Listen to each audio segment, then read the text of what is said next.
반갑습니다.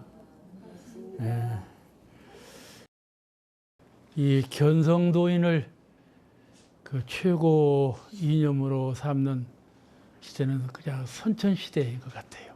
선천시대에는 견성만으로 성부를 다 한 줄로 알고 이렇게 크게 만족해하는, 사실은 성부로 그릇이 아직 되지 못했는데도 성물에 이른 것처럼 이렇게 착각 속에서 자기의 견성을 오해하는 이런 시대가 있었어요. 누구나 다 견성을 하려고 했죠. 또 초견성을 한 사람도 내가 견성했다 이렇게 자긍감을 가지고 말도 하고 행동하고 그럴 것이죠. 견성만으로 공부를 다 한 것은 아니다, 그런 말씀이세요. 그래서 견성하면 그 견성의 경지가 본래 다른 사람하고 평범한 사람하고는 훨씬 더 상이한 다른 모습으로 나타나기 때문에 대중들은 그를 큰 도인으로 모시는 경우가 있단 말씀이죠.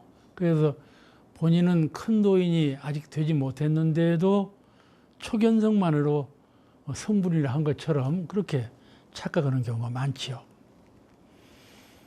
그 견성 후에도 참회를, 진정한 참회는 견성 후에 하는 거다. 견성 후에는 참회도 소용없다.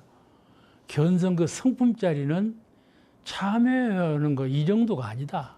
거기는 본래 죄도 없고 선악도 없고 모두가 다 공한 자리여서 그 자리는 비추어 볼 것도 없고 이런 경지인데 그걸 뭐를 이렇고 저렇고 수행을 닦을 필요가 있겠는가. 성품은 본래 자리는 텅 비어서 아무것도 없는 그런 경지인데 그걸 뭘 참여를 하고 할 것이 뭐 있느냐, 이렇게 말하는 거예요. 참여라는 것은 경계에 따라서 죄를 짓고 경계에 따라서 허물이 있는 것 그뿐이지, 견성하면 그것이 전부 다 소멸되어 버린다, 그런 뜻으로 견성을 말해왔어요. 그래서 견성 후에는 참회도 필요 없는 것이고 따로 수행할 것이 없는 거다. 그 견성의 경지는 그런 경지다, 이렇게 오해를 한 것이에요.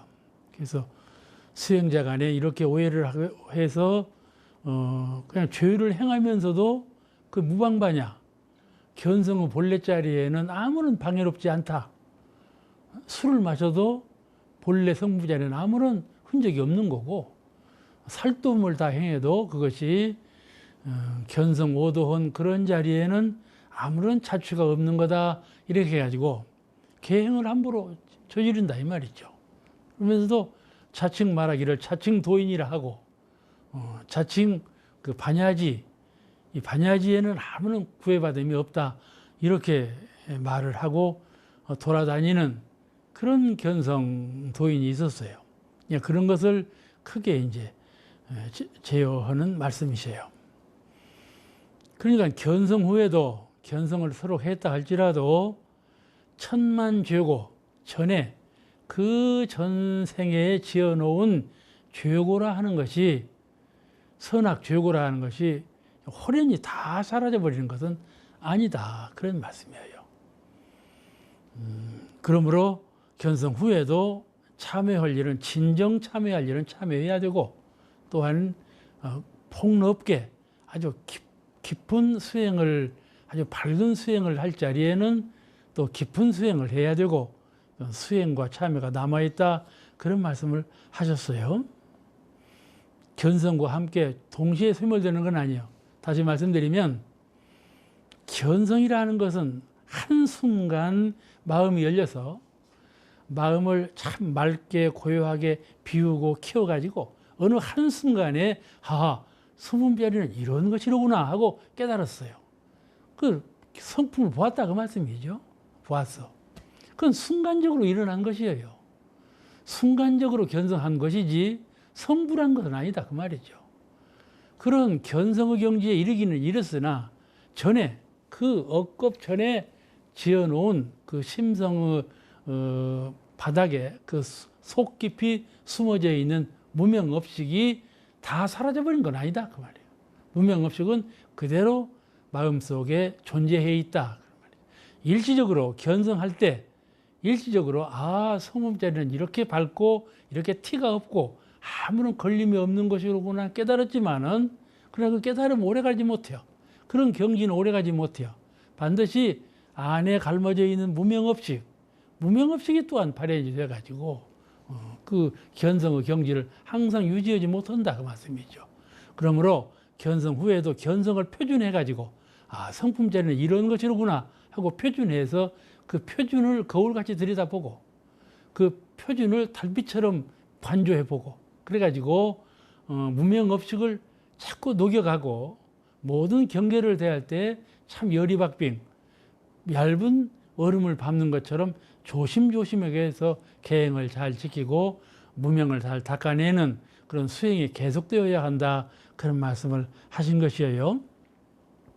그런데 그 끝에 이런 말씀이 또 나오거든. 삼내력을 얻어서 성불을 했다 할지라도 견성뿐만 아니라 성불을 했다 할지라도 정업은 미리 지어놓은 큰 죄업, 정업은 선업과 죄업이 다 마찬가지죠. 정업은 정해놓은 업이라 하는 것은 소멸되는 것이 아니니라 그런 말씀을 하셨어요. 정업은 성현도 부처님도 정업은 능히 면하지 못한다. 그런 말씀을 하신 것이에요. 이 점이 참 중요한 말씀이죠. 과거에 서가모니 부처님께서도 편찮으셔서 열반하셨고 태정사님께서도 편찮으신 일이 많이 있으셨고 다 그러셨죠. 그리고 또 제자들이 다 좋은 제자만 오는 것이 아니고 거친 제자도 많이 오고 그런 것이죠. 그러므로 전생에 지어놓은 정업은 능히 면하지 못하는 것이니까 견성 한번 할 때 그 경지만 생각해가지고 오해를 해가지고 성품은 본래 아무런 티가 없는 그런 자리로구나. 그 자리는 죄도 없고 선도 없고 악도 없고 그런 자리인데 인생으로서 몸을 가지고 경기를 대 살아가면서 거기서 선이 있고 죄가 있고 다 그런 것이지 성품은 본래 면목은 그런 것이 없구나 알았단 말이에요. 그래가지고 본래 없는 것으로만 알아. 있는 자리는 몰라. 그러니까 진공의 도리는 알았으나 묘유의 도리를 모르는 거이죠. 공정영지 광명을 따라서 그 선악과 죄고가 다시 탄생해 나는 그런 자리는 아직 밝히지 못한 것 아니겠어요? 그러니까 부처님께서도 과거 전생에 지어놓은 정업은 가히 면치 못하느니 부처님도 공부하신다 그 말씀이죠. 부처님도 공부 안 하시면은 오히려 더 나중에 퇴전한다 그런 말씀이셔요. 그 진간급의 도리가 그것이거든요. 누구든지 항상 진급하고 있고 누구든지 부처님도 항상 간급할 수 있는 요소가 있다 그 말씀이죠. 요소가 있어. 왜냐하면은 공정영지의 광명, 그 공정영지의 광명을 따라서 진공으로 또는 묘유로 이렇게 자꾸 변화하기 때문에 그렇기 때문에 가능성이 항상 있는 것이에요. 그런데 사람들은 초견성만 해도 큰 도인이나 된 것처럼 그냥 설법을 하고 돌아다니고 그러니까는 문제가 많은 것이죠. 선천시대에 그런 일이 퍽 많았어요. 대종사님께서 이 법문하실 때 부채가 있지만은 더울 때 부채를 붙여야 견성을 했으면 견성 오도한 그 경계를 당해서 활용해야 한다. 수행에 활용하고 참회에 활용하고 활용해야 한다. 또 납도끼 말씀. 도끼는 도끼지. 뭐 좋은 쇠로 만든 도끼보다 납도끼가 더 보기가 좋아. 초견성자가 완전한 견성업보다 더 좋게 보여. 그렇지만은 경계를 당해서 그 견성 오도한 경지가 숨어버려. 또 내가 죄고를 당해서 그 견성한 경지가 죽어버린다 그 말씀이죠. 그러면 견성은 보람이 어디 있냐 이 말이에요. 그러므로 납도끼처럼 보기만 좋고 쓸모없는 그런 견성은 무슨 실효가 있겠는가. 또 견성 오도한 것을 대중을 위해서 전법 법으로서 전할 수 있는 능력, 자기를 자기의 모든 그 죄업과 무명업식을 다 녹일 수 있는 법력, 또 밖으로 많은 대중을 제도할 수 있는 능력, 이거를 발휘해야 한단 말이에요. 견성의 경지를 가지고. 그렇게 함에도 불구하고 그러지 못한다면 견성이 무슨 실효가 있겠는가, 그런 말씀을 하신 것이에요. 그러니까 우리가 기질 단련을 하고 심성 단련을 하지 않아요? 이 육군을 입어했기 때문에 기질이라는 것이 있어요. 기질. 그 기질을 단련시켜야 돼요. 가령 배가 고파. 그러면 배고프지 않아요. 그 마음이 배고픈데 끌리는 거예요. 어쩌든지 무엇이라도 먹으려고 하는 마음이 일어난단 말이죠. 그러죠?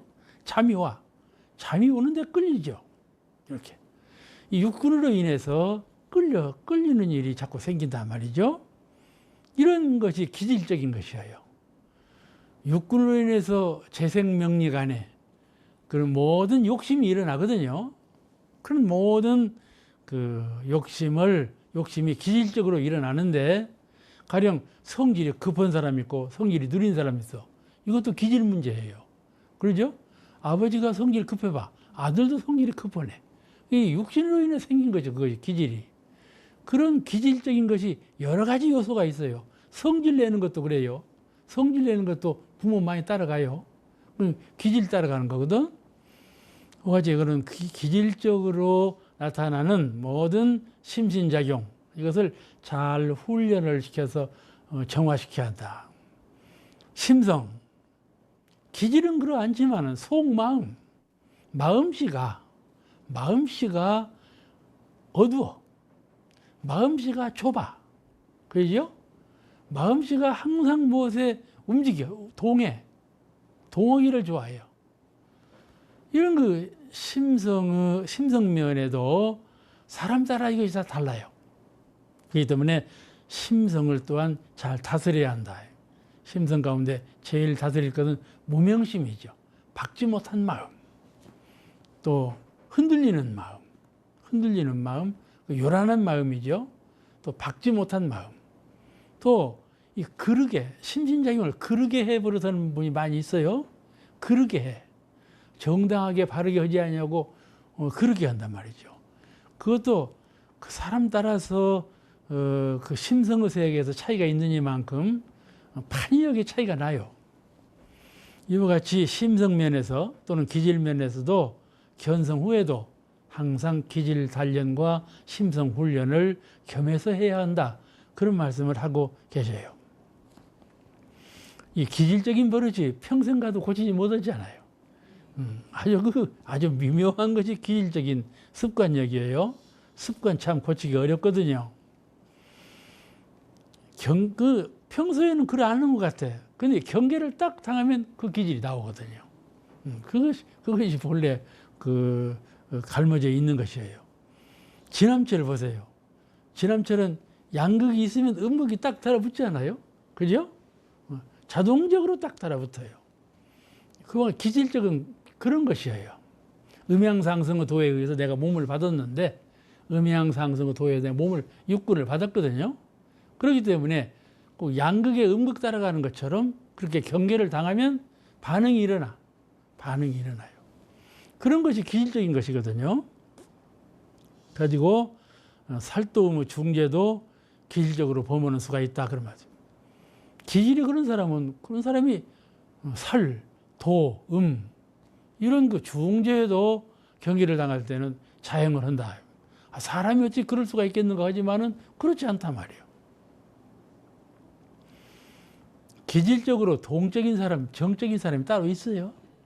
따로 있어. 그러니까 정적인 사람 보고, 정적인 사람은 동적인 사람 보고, 저 사람은 부처 못 된다. 내가 시어머니가 좀 동적이야. 며느리가 좀 정적이야 봐봐. 너 데리고는 답답해서 못 살겠다. 그럴 거라면 아니요. 그러지? 부처님도 틀렸다 한단 말이야. 근데 자기의 기질적인 면은 바라보지 않고 저쪽 상대방이 나오고 비교가 되니까 저 사람 나무랜다는 말이야. 그렇게 자기 기질 안에 숨어져 있는 기질적인 습관은 자기가 잘 모르고 자기가 잘 못 고친다 그 말이에요. 잘 못 고쳐. 그런 점을 잘 유의해서 견성하면 내가 견성했으면 또 견성에 대한 설법을 들어. 그런 것이 내 성품의 본래 자리로구나. 견성이라는 건 그런 자리로구나. 이렇게 깨쳤으면 자기의 기질적인 그런 습관, 업력, 그걸 고칠 줄 알아야 한다. 고칠 줄 알아야 해요. 견성이라는 건 그런 데 필요한 것이다. 그런 말씀이죠.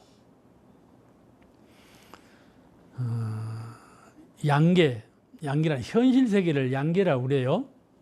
이 양계에서는, 현실 세계에서는 동적인 사람이 더 성공률이 높죠. 그죠? 가만히 있는 사람보다도 움직이는 사람이 성공률이 높아요.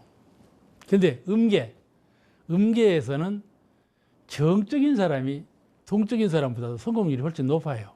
그죠? 음계는 가령 선을 닦을 때에는 동적인 신경을 갖고 있는 사람은 선을 잘 못 닦아요. 마음이 자꾸 움직이고 몸이 자꾸 움직이기 때문에, 끌려가기 때문에 잘 못 닦아. 근데 심성이 정적인 사람은 한번 정하면 차분해지거든요. 그러니까 음계에서는 정적인 사람이 더 성공률이 높고, 양계에서는 동적인 사람이 좀 성공률이 높고, 그렇다 그 말씀이에요. 이 동과 정을 잘 조절할 줄 알아야 돼. 그것이 견성을 표준해서 자기의 기질과 심성을 훈련시키는 그 불자로서의 법력이다. 그런 말씀이죠. 그래 우리는 이 정력을 좀 익혀야 돼. 견성을 하자고 하는 것은 성품 자리에는 움직임이 없어. 이거 성품의 본래 자리는 그게 견성이거든. 이 세상은 전부 움직여. 마음도 움직이고 몸도 움직이고 천하대사 천하만물이 움직이지 않는 물건이 한 물건도 없네. 전부 움직여. 그런 세상이에요. 세상이 동적인 것이 기본이 된 세상이 현실 세계예요. 아마 동적인 것을 잃어버리면 죽었다고 그래요. 성장이 안 움직이지 사람이 안 움직일 수가 없잖아요. 그와 같이 이 동적인 세상인데, 이런 그 동적인 세상에서 수양력, 정력을 얻어야 되겠다 그 말이죠. 견성이라는 것은 정력을 얻은 결과예요. 사람이 정력을 얻지 못하면 견성을 못해요.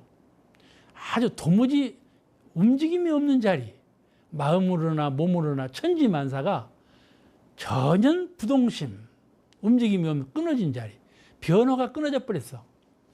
그 움직임이 없는 자리, 그 자리에 들지 않으면 견성할 수가 없거든요. 그러니까 견성하는 그만큼 정력을 갖추었다 인정해 줘야 돼요. 정력을 갖추었다. 그만큼 수양력이 깊었구나 인정해 줘야 돼요. 그러나 수양력이 깊어서 견성해가지고 거기서 끝난 줄 알면 큰일 난다 그런 말씀이죠. 그러나 우리가 마음 가운데 정력을 익혀서 초견성이라도 또는 중견성이라도 이렇게 견성해가는 길을 자꾸 털을 닦아야 되고 밝혀가야 되겠다. 그런 그 서원의 마음을 갖춰야 되겠어요. 그래서 잠시 쉬는 시간이 있잖아요.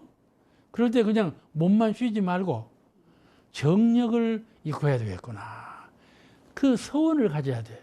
내가 원불교 교도로서 대종사님 불제자가 됨으로써 어떻게 해서라도 수양을 통해서 정력을 가져야 되겠다. 이 정력은 죽을 때 보면 알아. 이분이 정력을 익혔는가 못 익혔는가 보면 알아. 그와 같이 정력이라는 건 생사해탈하는데 가장 기본이 되는 공부심이고, 경계를 대해서 경계를 초탈하고 경계를 잘 활용하는 데 있어서 가장 기본되는 것이 정력이다 그런 말씀이죠. 그러므로 수양연구주의사 제일 앞에 있는 것이 수양 아니겠어요? 정력, 수양을 통해서 정력을 익혀야 되는데 어느 하가에 정력 익힐 틈이 없네. 그러잖아요. 아기 보라 그러면 종일 아기만 봐야 되잖아요. 요새 노인들은 좀 아기만 보면서 일생을 살아. 그냥 아기 보니라고 공부를 못해요. 그러잖아요. 그래서 나는 공부 못하겠다 이러는 것이 아니고, 아기 볼지라도 잠시 쉴 때가 있다 이 말이죠. 이게 아기 본다고 해서 생사 문제를 해결 못하면 안 되지 않겠어요? 그죠? 그러지 않아요? 악이 보는 일은 나에게 자녀를 두어서 그 자녀가 아들을 낳았고 나한테 맡겼으니까 보아야 된다는 말이에요. 그건 의무적이고 당연한 지사란 말이에요. 그렇지만은 내 생산 문제가 거기서 해결되는 건 아니라 이 말이에요. 내 생산 문제는 내가 해결해야 되지 않아. 그러니까 어쩌든지 짬을 내서 잠시 쉬는 짬이라도 내서 밤에 잠을 안 잘지라도 수양력을 통해서 정력을 이끌어야 되지 않겠냐 그 말이죠. 그래요, 그러네요. 그렇습니다. 반드시 그런 겁니다. 그래서 잠시 쉬는 시간, 그 시간에 그냥 몸만 쉬지 말고 마음으로 정력을 이끌어야지. 내가 이 시간에 정력을 이끌어야지. 해서 정력이 수양력이야. 부동심. 이 천지의 연기, 천지의 환한 연기하고 내 빈 마음, 내 한 마음, 비고 하나로 통일된 그 정신력, 그거하고 합일이 된 상태. 그런 상태에서 고요히 있으면 천지연기하고 내가 합일이 된 상태에서 한 10분이라도, 1시간이라도 잠시 고요히 있으면 그 사이에 엄청난 정력이 이루어진다 그 말씀이죠. 그 수양력으로 모든 걸 이해하면 다 통달할 수가 있게 돼요. 교법을 들을 때에도 수양력이 있는 사람이 교법을 듣는 것하고 수양력이 전혀 없는 사람이 법설을 듣는 것과는 큰 차이가 있는 것처럼 우리가 정력을 항상 익혀서 정력을 갖춘 그런 수행자라야 법기를 이루어 법을 담는 그릇을 이루어. 그러니까 얼마나 그 수양이 중요한 것이고 정력이 중요한 것인가를 우리가 알 수 있잖아요. 어떻게 해서라도라는 말이 세상 말에 있죠. 어떻게 해서라도 부자가 되는 사람은요, 어떻게 해서라도 돈을 벌자. 그래서 부자가 된 거야. 그러잖아요. 정력을 이끄는 사람도 어떻게 해서라도 정력을 이끄자. 이래야 정력이 익혀지는 거야.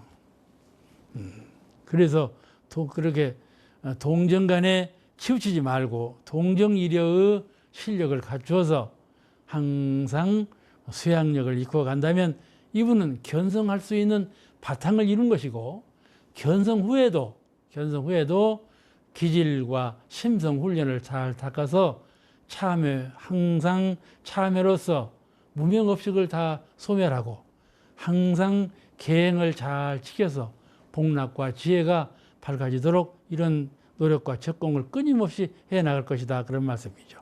이 성불이라는 것은 위가 없고 한이 없는 것이기 때문에 항상 그런 뜻으로 적공을 해나가야 되겠어요.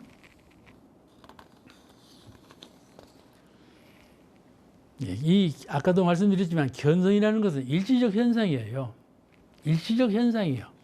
부처님도 매일 수가 있다니까. 그러니까 견성 일시적인 현상이니까 그것에 얽매이지 말고 그걸 표준해서 더 훌륭한 공부를 해 나가야 된다. 견성할 때에는요, 어떻게 해서라도 내가 견성하리라 하는 마음을 갖고 있으면 빈틈없이 적공을 하거든요. 주문을 외워도 아주 정성스럽게 주문이 외워지고, 선을 닦아도 지극한 심경으로 선이 닦아지고, 법문을 들어도 그 아주 총대 밝은 그런 정신으로 법문이 들어지고, 어떻게 해서라도 내가 견성을 해야지 하는 그 일념이 있는 거예요. 이렇게 해서 견성을 하는데, 그건 독공이라고 그래요. 그것 보고. 독공을 하지 않으면 견성에 들지 못해요. 독공. 그런데 그 독공에 의해서 진공자리에 이르는 것이죠. 진공자리에 이르러. 그래 견성을 한 거죠. 그러나 경계를 대하면 문명업식이 또 살아난다 그 말이에요. 그 항상 잠시 그랬을 뿐이지 우리 그 마음 바탕은 경계를 당하면 또다시 전생에 지어놓은 무명업심이 안에 내재해 있는지라 그 업심이 다시 고개를 들고 나온다 그런 말씀이죠. 그러니까 이 성품의 세계에는 지극히 밝고 지극히 비고 즉이 원만한 성품의 세계이면서 무명업식이 항상 공존해 있는 그런 상태예요. 그런 상태예요. 그런 상태인 것을 잘 알고 수행을 닦아야 한다. 그런 말씀이죠. 그래서 불지의 법력을 이루려면 많은 적공이 더 필요하다. 그런 말씀을 여기서 하고 계셔요. 오늘 여기까지만 하겠습니다. 감사합니다.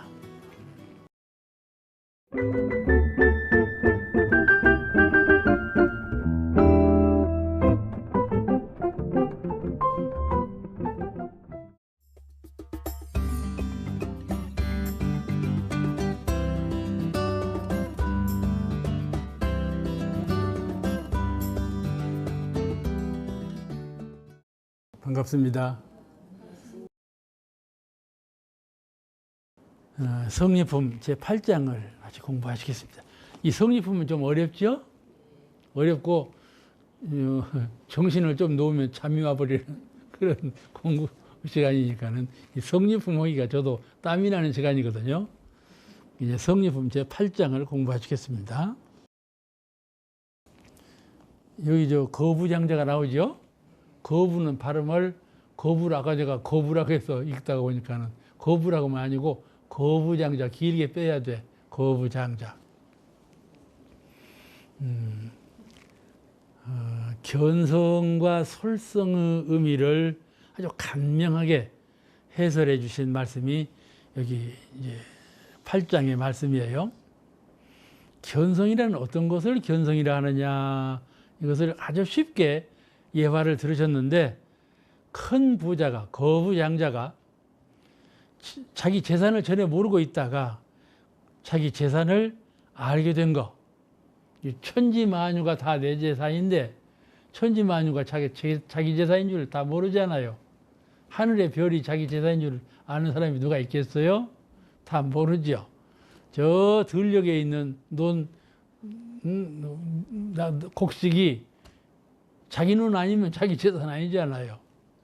그러니까 모두가 다 자기 재산이 아니요. 이렇게 생각하고 있는 거죠. 그 모두가 내 재산이 아니다. 또는 사람이 열반하면 다 놓고 가지 않아요.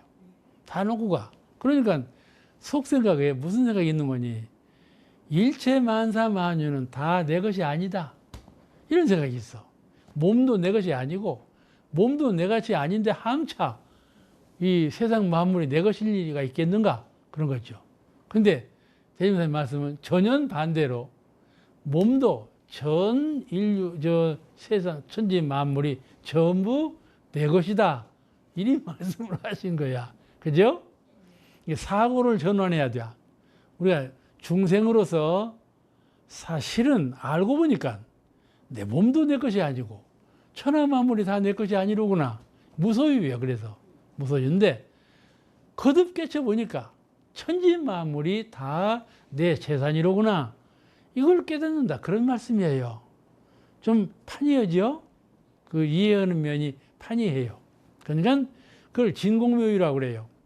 진공자리에서 본다면 아무것도 내 것이 없지요. 텅 비었는지라. 그러나 가북찬 묘유 경지에서 본다면 일체 만유가 다 내 것 아니겠습니까? 나와 둘이 아닌 것이죠. 둘이 아닌 것이요. 이렇게 어느 한 면으로 보면 저것인 것 같아도 양면성을 보면 이것도 저것도 아닌 그런 양면성을 보아야 큰 법기, 성품을 본 사람이니라 이런 말씀이셔요. 오늘 견성과 솔성은 견성이라 하면 텅 빈 자리를 보아서 아, 성품은 참 비었구나 이렇게 알고 있는데 그 사실은 천지 만물이 다 내 재산이로구나 이렇게 아는 것이 견성이니라 이런 말씀이에요.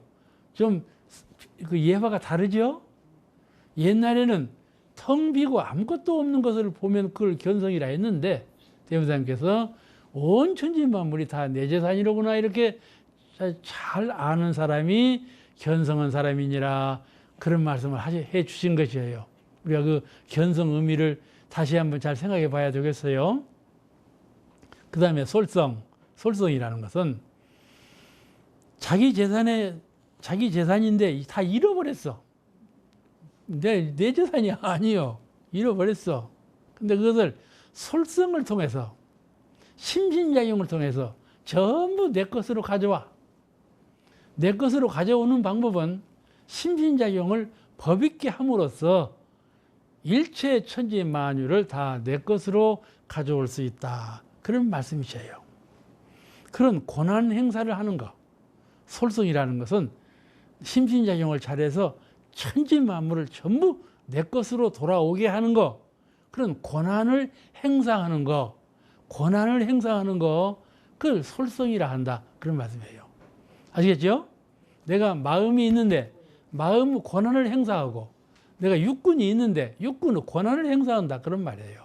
심과 신, 마음과 몸, 심과 신의 작용, 심신작용으로 법도 있게 심신을 작용해서 그 권한으로 천지 만물을 전부 내 것으로 되돌려오게 된다.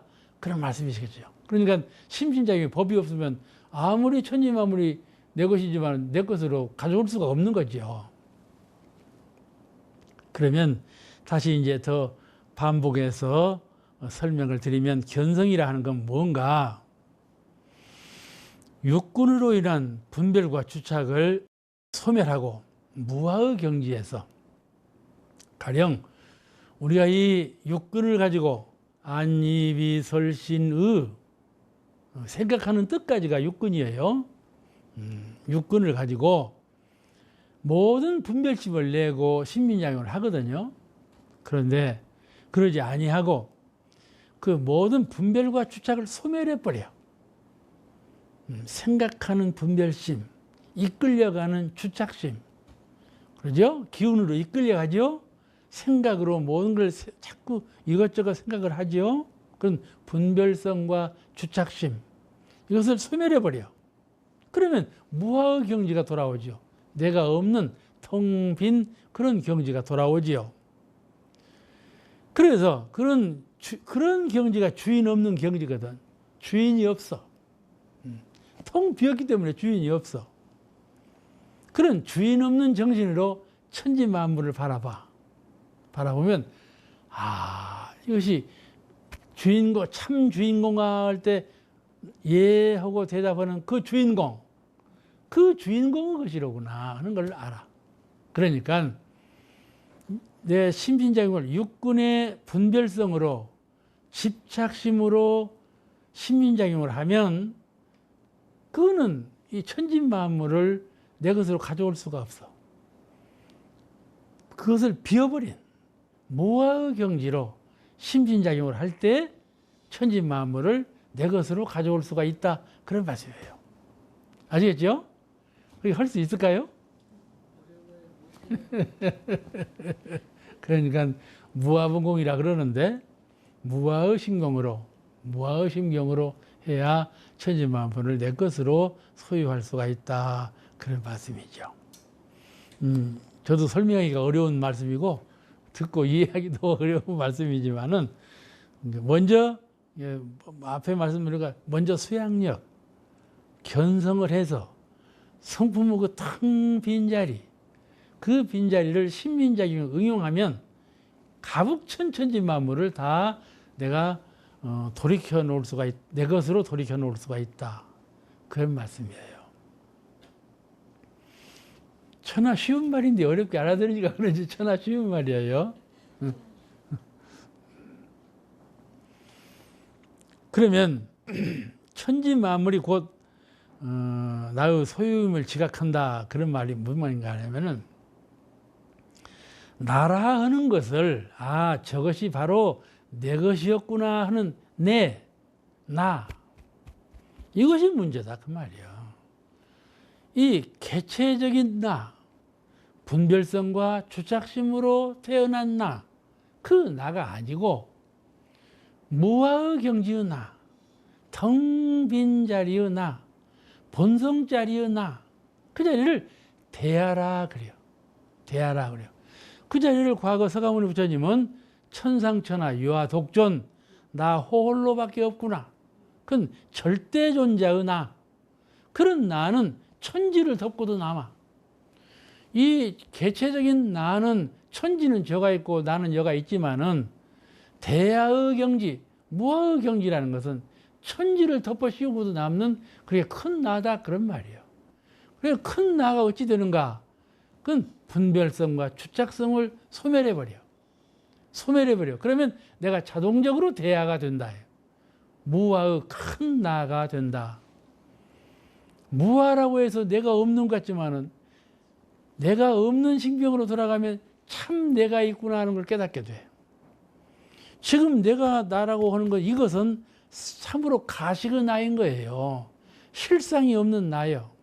아시겠죠? 바람처럼 구름처럼 흩어져 버리고 없어져 버리는 나예요. 이것은 내가 나라고 하는 것은. 그런데 무아의 경지의 그 참나의 나는 이 참 나로구나. 이것이 진정한 나였구나 하는 것을 깨닫게 된다. 그런 말씀이요. 그래서 자꾸 선을 닦는 거예요. 진정한 나를 깨닫기 위해서, 견성, 성품을 보기 위해서, 진정한 나를 깨닫기 위해서 늘 정력을 이루고 선을 닦는다. 그런 말씀이죠. 그와 같이 대하의 경지에 이르면 그 정신의 폭이 크고 커서 가가 없어. 그걸 뚜렷하다 그래요. 이런 쌍은 뚜렷하지요? 뚜렷하고 고요하여 그 뚜렷한 것은 가가 없이 크다. 그런 말씀이에요. 그런 나예요. 그런 나가 들면 천지가 다 그 안에 있다. 그런 말씀이거든요. 뭐 소유 삼을 것이 없잖아요. 자동적인 것이지. 자동적인 것이에요.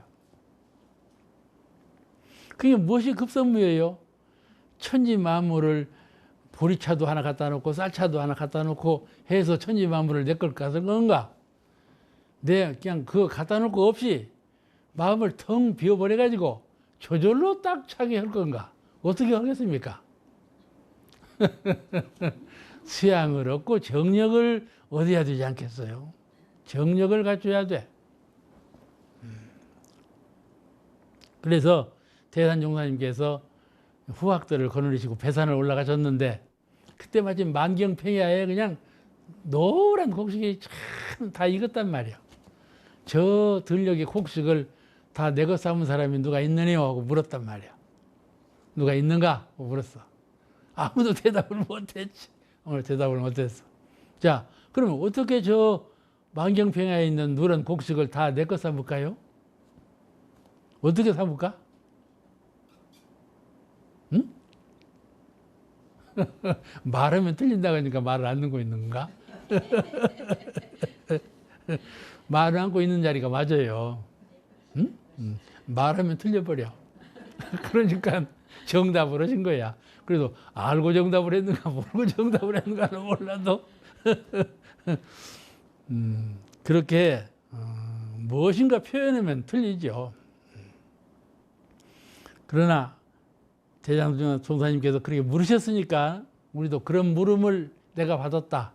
그런 생각으로 대공심, 크게 빈 마음을 갖는 공부를 많이 해야 되겠어요. 이 분별과 주착의 소화, 분별과 주착 이것이 나를 소화로 만들거든요. 그걸 비워버리라 그 말이에요. 그 이론상과 합이라면 대화가 되는 것 아니겠어요? 그래서 늘 제가 그런 말을 하죠. 자성불 이론상 무엇인가 성취할 때는요. 우리는 불제자 아니에요. 불제자이면서 수행자예요. 수행자로서 학문도 성취해야 되고 무엇인가 다 성취할 것이 있잖아요. 세상에 태어났으니까. 그러죠? 농사도 성취해야 되겠고 장사를 하는 분 같으면 장사를 성취해야 되겠고 불제자로서 수행자로서 장사도 해야 되고 농사도 짓고 해야 되고 국회의원도 돼야 된다 그 말이죠. 그럴 때 어떻게 하면 불제자로서 성공할 것이냐 하는 것이죠. 불제자로서 그 일을 성공할 것이냐. 그 주체가 무엇이냐면 자성불 이론상. 자성불 이론상을 늘 위험해서 그 자리를 잃어버리지 않아야 돼. 그래서 저는 그래요. 항상 멈출 때 자성불 이론상 하고 멈춰. 그리고 그 주문 있지 않아요. 법신 청정 분무에 아주 쾌강력 부여 태화원기 성일단 사마학주의 자소멸. 그 주문 외울 것도 없지만은 자성불 이론상 하면 딱 도가 떨어져 버린 거예요. 벌써 이론상과 합의를 해버렸잖아요. 그런 심경으로 그 일을 취사하면 반드시 사은께서 위력으로 갚해 주실 거야. 내 심신장님이 반드시 법다워서 정성스럽게 그 일을 끝낼 거예요. 그러지 않겠어요? 자기의 심신작용이 그 일을 할 때 일심으로 할 것이고 끊임없이 할 것이고 사은께서 도움을 주실 것이니까 그 일이 성사 안 되겠어요? 되겠어요? 그러니까 자성불 이론상 내 부처님 마음 부처님 이론상 이 자성불 이론상을 챙기는 마음을 늘 챙겨야 돼. 불교 믿는 분들은 늘 나무아미타불 그러거든. 무슨 일을 해도 그냥 나무아미타불이요. 그 뜻이 있는 거예요. 그냥 건성으로 오면 안 되지. 건성으로 자성불 이론상도 건성으로 오면 안 돼. 그래서 우리가 이론상을 깨닫고 이론상을 사모하고 그런 것이니까는 그렇게 하면 일일마다 다 성공할 수가 있을 것이에요. 그래서 도무지 자타의 구원을 벗어나 버려. 그래서 이 불교의 불리문이라 그렇게 이 불리문의 진경에 들어야 돼. 불리문의 진경에 이 불리문 이것이 대자대비거든요. 너와 나가 한계가 없어. 너와 나 사이에 장벽이 없고 국한이 없어. 그게 탁 열렸단 말씀이죠. 그런 불리문의 세계. 부처님과 나와 간격이 없어. 오직 광명뿐으로서. 그러므로 이 자성불 이론상 하면 부처님과 내가 광명으로 통하고 부처님과 내가 자비로 통하고 하나가 된다 말씀이죠. 그런 광명과 자비로 일하는데 무슨 일이 통달되지 않을 일이 있겠어요? 그게 불가의 불리문이에요. 둘 아닌 문. 견성오도하고 소화를 버리면 대의 경지를 불리문이라 그런다 그런 말씀이죠. 그래서 이론상 법에 그런 말씀이 있잖아요. 만법이 오가의 소유인 줄 알며 만법이 오가의 소유인 줄 알며 그 말씀이 바로 이 말씀이거든. 다음은 제 9장 공부하시겠습니다. 성리를 밝힌 바가 없으면은 원만한 종교가 아니다. 그러십니다. 왜냐하면 성리라 하는 것은 모든 법의 으뜸이 된다. 으뜸이 된다. 별이줄이 돼. 또 모든 이치의 바탕이 된다. 으뜸이라는 것은 제일 높은 자리죠. 바탕이라는 것은 제일 바닥자리죠. 그러니까 성리는 제일 높고 제일 바탕이 되는 그런 자리다. 모두를 다 함장했다. 그런 뜻이에요. 그래서 성리를 알아야 된다. 그 원불교 성리는 어떤 것이 성리냐면 이론상의 진리가 원불교 성리죠.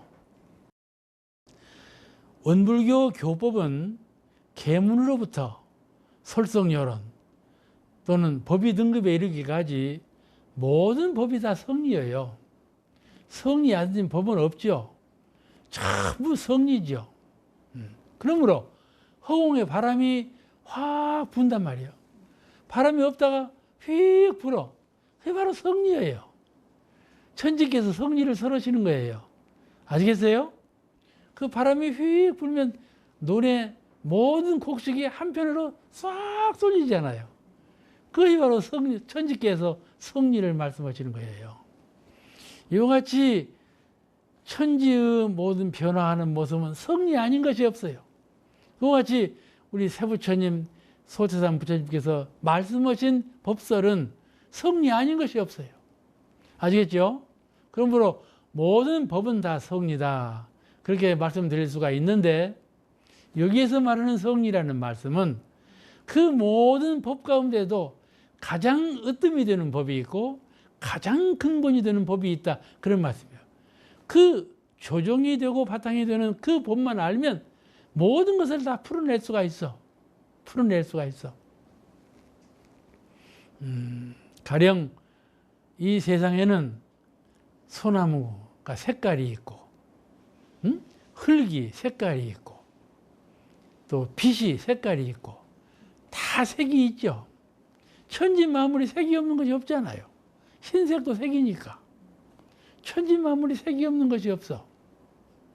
그런데 그 색깔 가운데 가장 조정이 되는 색, 가장 바탕이 되는 색은요. 무슨 색이겠어요? 무지개색이에요. 그죠? 무지개색, 7가지 무지개색. 무지개색이 가장 조정이 되는 색이에요. 그래서 7색의 클레온을 만들면 그 클레온으로 모든 천지만물을 다 그릴 수가 있는 거예요. 그와 같이 법이라는 건 모두가 다 법이지만은 무지개처럼 가장 근본이 되고 가장 조정이 되는 법이 있다, 그런 말씀이에요. 어부가 그물을 바다로 뿌릴 때, 호수에 뿌릴 때 별이줄만큼은 안 버리고 꽉 잡고 있거든요. 별이줄. 그 별이줄이 되는 근본적인 법이 있다, 그런 말씀이에요. 그것이 바로 이론상의 진리예요. 여러분도 공부할 때 만법을 다 공부하시지만은 이론상의 진리 공부를 더 성실하게, 더 밝게, 아주 토가 탁 떨어지게 이렇게 공부하셔야 돼요. 이론상의 진리. 원불교 성리는 모든 법이 다 성리지만은 이론상의 진리가 원불교의 성리이다, 이렇게 공부하시면 되겠어요. 그러니까 이론상의 진리는 성리 중에 성리다, 이렇게 공부하시면 되겠죠. 성리 중에 성리다고 말할 수가 있습니다. 우리 그 불교의 성리는요, 주로 정적인 지혜를 중심으로 발전해서 동적인 사실면이 약해요. 불교의 성리는 입정산매, 깊은 수행에 들어가지고 도무지 정신적으로나 물질적으로나 몸으로나 마음으로나 움직임이 없는 세계, 그 진실로 부동한 세계, 그런 세계에 깊이 사무쳤다, 그런 말씀이죠. 정력을 얻어. 그래가지고 그 자리에서 성품자리를 보는 거, 성품자리를 깨닫는 거. 정력으로 성품에 이르고 밝은 지혜로 성품을 깨닫는다, 그런 말씀이죠. 정력으로 성품의 경지에 이르고 밝은 지혜로 성품을 오득한다, 그런 말이에요. 그 성품을 깨닫는 지혜, 그 지혜가 대단히 중요한 것인데, 그러므로 불교에서 가르는 지혜라는 건 주로 정적인 면을 가르쳤어. 정적인 지혜를 가르쳤어요. 동적인 지혜를 가르치는 점 소홀했어요. 가르치긴 가르쳤지만 좀 소홀했다, 그런 말씀이에요. 아시겠죠? 왜냐하면 정적인 수양력에 의해서 지혜를 얻었기 때문에 그 면만 가르쳤다, 그런 말씀이에요. 동적인 지혜, 동적인 면의 지혜를 가르치는 데는 소홀했다, 또 결함이 있었다, 그런 말씀이죠. 그런데 기독교에서 여호와의 신을 말하죠. 그 여호와의 신은 사실은 유대민족 민족신이었어요. 민족신을 숭배했죠. 근데 그 사도 바울이 사랑의 신으로 발전시켰어요. 그래서 오늘날 기독교의 신은 사랑의 신으로 알려져 왔죠. 이렇게 발전했어요. 이것은 이렇게 했지만은 인간성, 인간세계, 그 인간세계의 또는 사실세계와 연관성을 짓는 면은 거의 없다시피 했어요. 거의 없다시피 했어. 그런 이제 성서를 보는 의미에 따라서 차이가 났겠지만은 이 인간세계라고 하는 것보다는 하늘세계, 그런 세계를 밝혀서 그런 세계를 지혜로서 밝히고 위력으로 밝히고 이렇게 했죠. 그 사실세계, 인간세계를 밝히면은 매우 소홀하고 거의 없다시피 해도 과언은 아니다, 이렇게 됐어요. 피려놓고 들에 있는 짐승은 사람이 먹을 먹이거리다. 수렵을 해도 괜찮은 거야. 수렵을 해도 괜찮아요. 아시겠죠? 이렇게 됐단 말이죠. 이것은 현실 세계의 은세계를 밝히지 못했다. 밝히지 못한 것이다 말이죠. 이런 면을 볼 수가 있어요. 그런데 원불교의 이 성리는 그런 게 불교는 정적인 지혜를 밝혀가지고 인간계의 지혜를 소홀히 했다 볼 수가 있고 기독교 역시 그 신의 세계 그런 그 세계를 밝힘으로써 인간계하고 연관성을 맺는 데에는 별로 소홀히 했다. 그런 면을 볼 수가 있어요. 물론 이제 발전적 의미로 본다면은 좀 더 구체화시킨 의미로 본다면 다 연관을 지을 수는 있겠죠. 뭐 전혀 지을 수는 없는 것이긴 아니겠지만은 제일 강조하고 주장하신 면이 기독교는 하늘나라요. 하늘세계이고 불교는 견성 5도에서 그 초월의 세계, 열반의 세계, 그런 해탈의 세계를 더 밝혔다 그런 말씀이에요.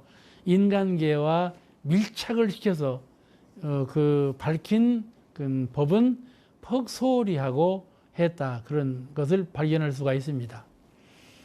그래 우리 대종사님께서 앞으로 오는 세상은 인본주의, 인도 정의를 밝히는 종교라야 더 정당한 종교이며 더 개혁된 발전적인 종교라 할 수가 있다.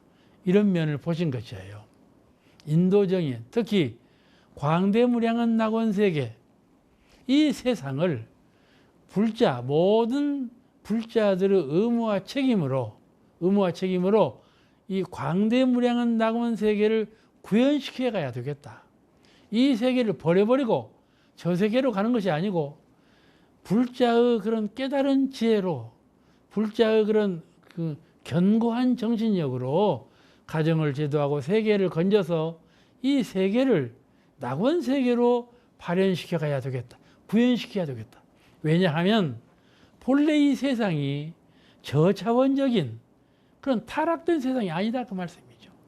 이 세상은 본래 극락세계예요. 그런데 우리 인간이 들어서 모든 그 중생이 들어서 전락한 세상을 만들어서 뿐이지 이 천지의 세계가 전락된 세계가 아니다 그런 말씀이죠. 그러므로 종교가 태어난다 하는 것은 이 세상을 버리고 저 세상으로 가자는 것이 아니고 이 세상을 그런 종교적 심성으로 광대무량한 낙원 세계로 구현시켜가는 제도해가는 이러한 책임과 의무를 가지고 성실하게 노력해야 되겠다. 그걸 주장하신 것이거든요. 그냥 우리 원불교의 그 제도 이념이에요, 그것이. 그래서 성리라 하는 것도 그 성리를 표준해 가지고 재생의세, 인도 정의를 실현하고 광대무량한 낙원 세계를 구현시켜가는 그냥 성리라는 것을 죽어서 저 세상으로 가서 성리를 이루는 것이 아니고 성리를 가지고 나를 제도하고 성리를 가지고 내 가족을 제도하고 성리를 가지고 이웃을 다 제도에 맞추는 그런 성리라야 되겠다. 그런 말씀이죠. 근데 동서양의 많은 수행자들이 견성오도였다고 막 그러죠. 나는 견성했다. 나 도인이다. 그렇게 말을 하죠. 그가 도를 얻었다고 주장해요.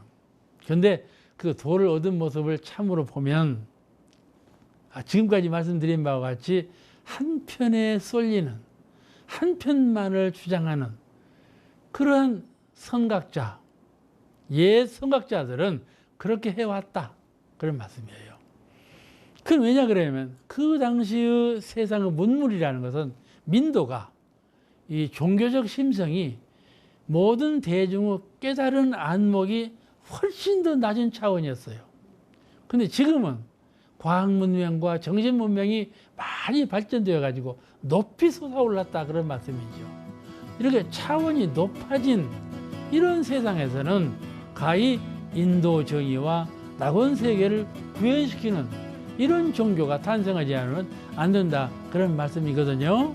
오늘 여기까지만 하겠습니다. 감사합니다.